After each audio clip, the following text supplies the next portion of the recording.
আসসালামু আলাইকুম রহমতুল্লাহি ওবারাকাতু। সম্মানিত দর্শকগণ, আপনারা কেমন আছেন? আশা করি ভালো আছেন। আলহামদুলিল্লাহ, আপনাদের দোয়া আমিও ভালো আছি।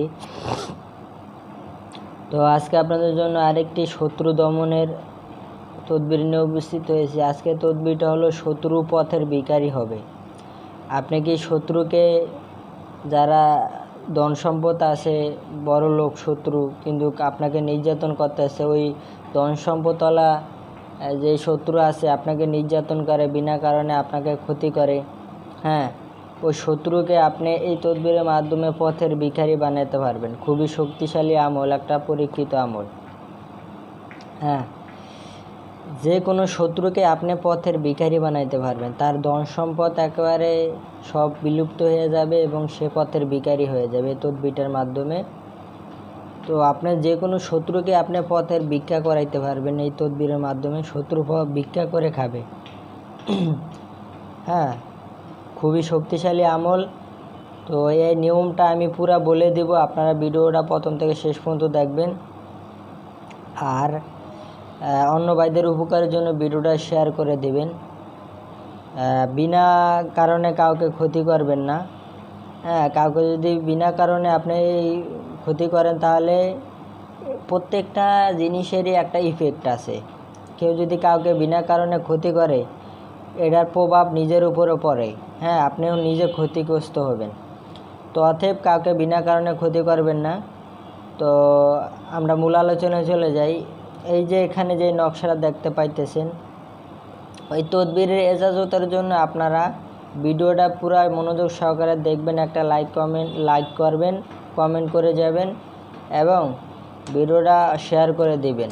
তাহলেই আমার তদবির অনুমতি আপনারা পেয়ে যাবেন। আর যদি ভালো লাগে চ্যানেলটা সাবস্ক্রাইব করে দিবেন।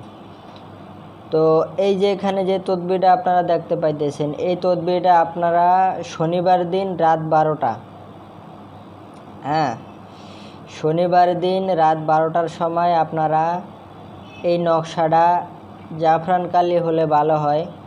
জাফরান কালি যদি না থাকে, কালো একটা কলম নেবেন। এরকম আমি যে কালো লিখছি, এরকম একটা কলম নেবেন। জাফরান কালি হলে সবচাইতে ভালো হয়। কালো না থাকলে জাফরান কালি এরকম কালো একটা কলম নেবেন। নেওয়ার পরে এই নকশাটা আপনারা একটা সাদা কাগজে লিখবেন।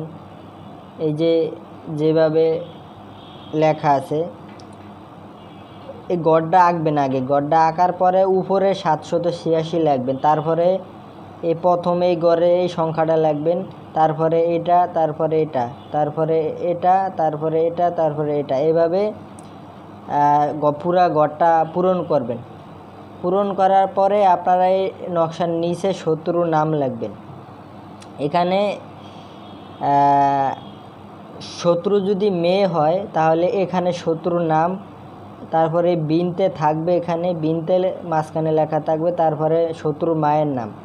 শত্রু যদি মেয়ে হয় শত্রুর মায়ের নাম, আর শত্রু যদি ছেলে হয় আপনি এখানে যে শত্রু আছে শত্রুর নাম লিখবেন, তারপরে বিন লিখবেন।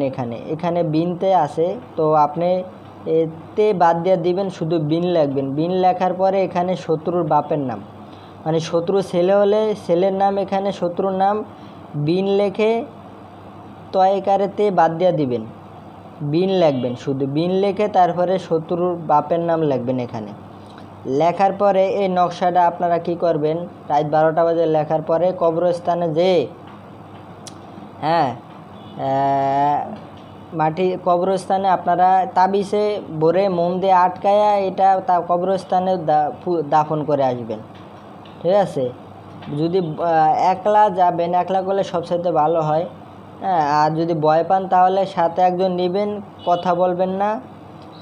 তদবির আগেই কথা বলে রাখবেন তার সাথে, যে এরকম তদবির করব, আমার সাথে যাবেন। তো যখন কবরস্থানে ঢুকবেন, হ্যাঁ, সে কবরস্থানে আপনার সাথে ঢুকতে পারবেন না। আপনি কবরস্থানে একটু দূরে, যাতে কবরস্থানে ঢুকলে দূর থেকে দেখা না যায়।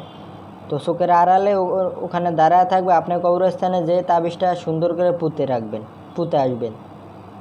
তো ইনশাআল্লাহ এই তদবিরটা করলে আপনার শত্রু দেখবেন অতি দ্রুত তার ধন সম্পদ, অর্থ সম্পদ নষ্ট হয়ে সে পথের ভিখারি হয়ে যাবে।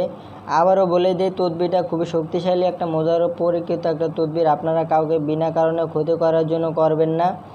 হ্যাঁ, শুধু শত্রু যদি আপনাকে দেওয়ালে পিঠ ঠেকে গেছে, আপনার শত্রু যদি আপনাকে নানানভাবে নির্যাতন করে, তাদের ক্ষেত্রে এই তদবিরটা করবেন।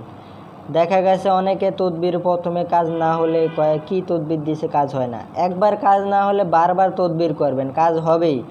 আর পূর্ণ বিশ্বাস রাখতে হবে আল্লাহর উপরে যে কাজ হবেই, ইনশাল্লাহ কাজ হবে, বিশ্বাস অন্তরে রাখতে হবে। একবার না হলে বারবার তদবির করবেন, ইনশাল্লাহ কাজ হবেই।